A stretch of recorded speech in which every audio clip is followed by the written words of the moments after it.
I have a 2008 Saturn Aurora with a 3.6 liter V6, and I have a misfire on number 6.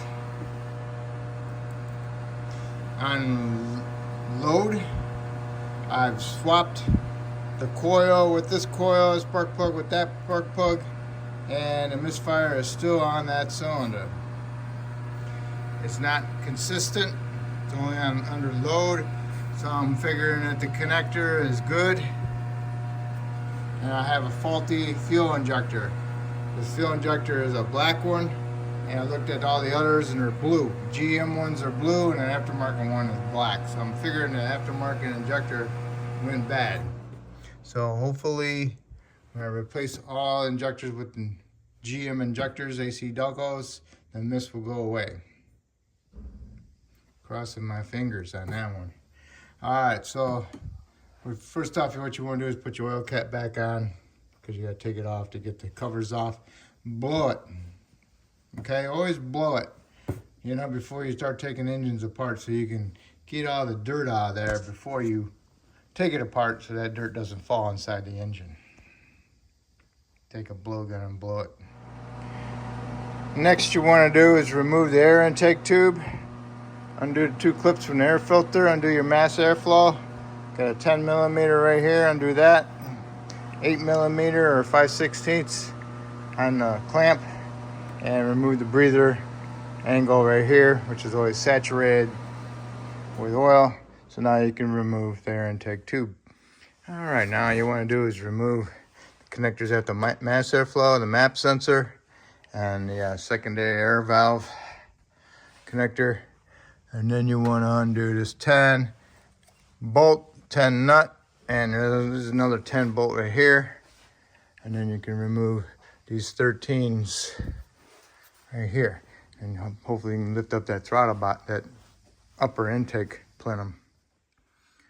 All right, don't forget about the brake booster hose and the evap hose over here. Kind of hidden a little bit. Goes right there. Got that little lever, you push it off over, and then you can go ahead and pull it off. I still got to undo my bolts. Then you got another breather right here. Put some penetrant around it. Hopefully that soak in and lube up your O-ring a little bit so you can pull it out so you don't damage the O-ring. It's pretty long, so you can just leave it there because it's in there probably that much further. Don't want to damage it by pulling it out any farther. Yeah. Just take the intake and pick it up a little bit and pull it that way. Also, you got over here evap solenoid. You got another 10 millimeter bolt on that. Pick up your lines, get them off of there, push them off to the side. And hopefully there might be one more bracket on this side. I gotta locate that. And there's also, don't see anything else. It might be just, we'll see. Hold on. Okay, put your bolt back in there so you don't lose this bracket. And then you want to take out the bolt that goes from the fuel line to this bracket. It's right back here. And you can get it out. Okay? So now you can pick it up, move it like that. All right, the intake is off. I picked it up and slid this way, so I pulled it out of here. Let's see how long that is. It's pretty long. All right, so now you got a fuel line thing right here, retainer, undo that. Get your fuel line spring tool, undo the fuel line from the fuel rail. Disconnect your connector for your fuel rail, and then go ahead and remove your 4, this one's got 1, 2, 3 bolts holding the fuel rail in. Blow it a little bit so to get the dirt out of there. Try not to put any dirt down your passengers. Maybe stuff some rags in there. Put some, and then what I'll do is I'll spray some brake clean down on the seals, wiggle it back and forth, and the fuel rail will come up. To remove the fuel line, you need to remove the clip, and then you can push this up in there, push down on the fuel line, and push up on this. And that will release the spring that's inside the upper part of the fuel line. Then you can pull the fuel line up. Okay, you got the injector rail out. What you want to do is go ahead and blow it a little bit and try to clean up your ports where your injector goes. Clean it up inside there.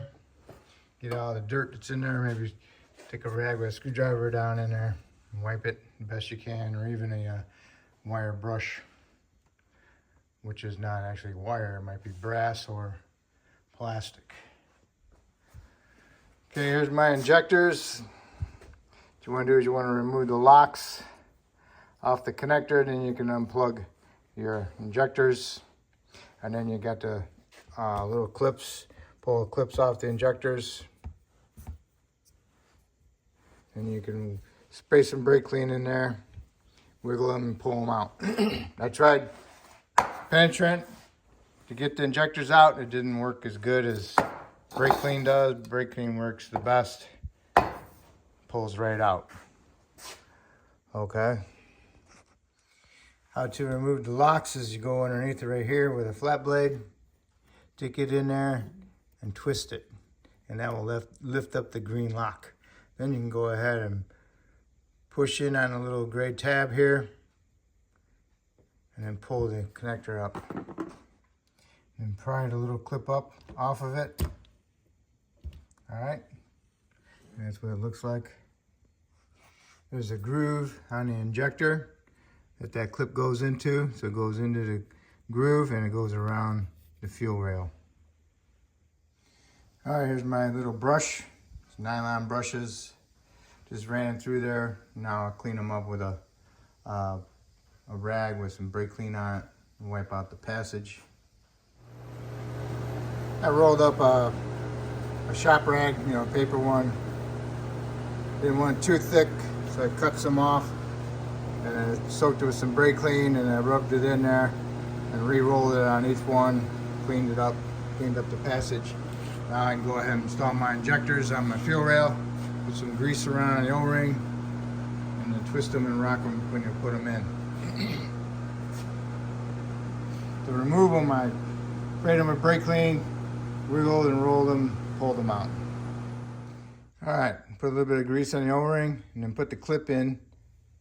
See the flat? Put the flat in the flat, those notch, okay? Put it on there, and then when you put it on here, the spring retainers will open up and clip right in. All you gotta do is just go like that. Push them down so they lock in. Make sure they're locked in around the edges right here. Make sure these are sticking through on the clips, okay?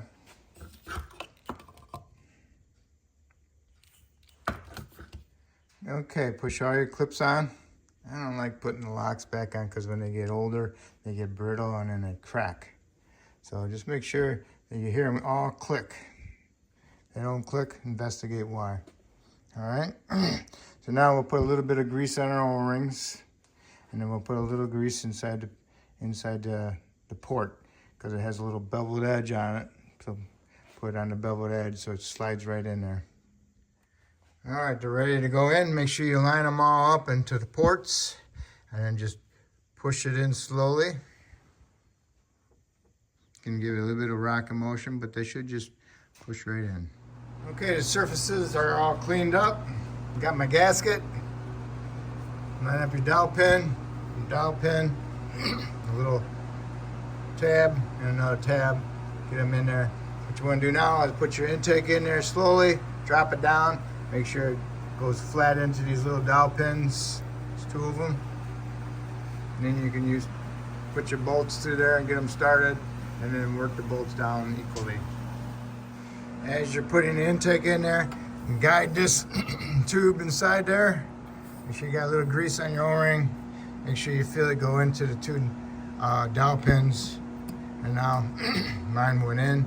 So go ahead and stick your bolts through. If they don't go all the way through with the way they would fit properly, then you gotta investigate that your gasket slid out. Okay, when you're putting the plenum, upper plenum down, make sure you got this evap line inside there for your breather, or PCV, whatever it may be. And this is out of the way, not underneath the intake, keeping you from having it sit flat properly. So make sure it moves freely, and then you can plug it back in. All right, and now go ahead and make sure you snug up all your intake bolts, and then you want to go ahead and torque them. You can torque them to 18 foot-pounds. Start with the inside, work your way out, and just double check them again, okay? Okay, put all your 10s back in.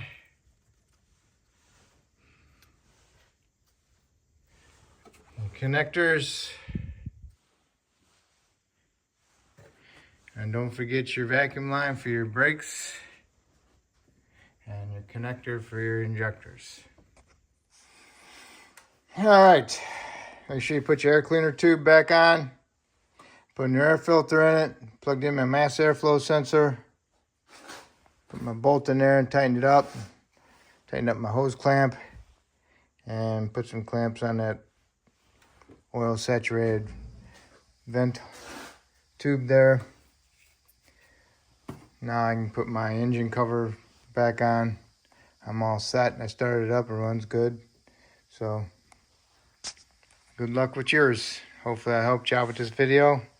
Hopefully it'll help me out by subscribing to me, and I appreciate it, and just want to say thank you. Thank you.